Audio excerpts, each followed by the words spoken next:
আল্লাহ পাক তৌফিক দান করুন। ইনশাআল্লাহ আজকের লেকচার যাদের কানে যাবে, আমরা যদি না খেয়েও মরে যাই, আল্লাহ পাক না খেয়ে মারবেন না ইনশাআল্লাহ।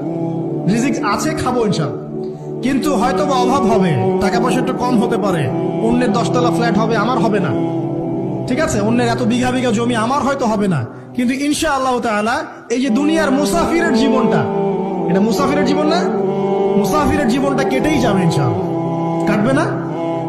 যে কোনো ভাবে কেটে তো যাবেই ইনশাআল্লাহ।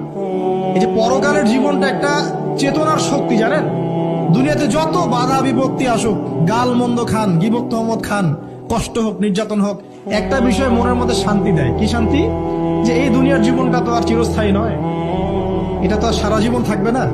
ইনশাআল্লাহ এই অবস্থা আস্তে আস্তে পরিবর্তন হয়ে যাবে। ফাইন্না মাআল উসরি ইউসরা, পরকালে ইনশাআল্লাহ পাবো। দুনিয়াতে না পেলে কি হয়েছে, পরকালে পাবো ইনশাআল্লাহ।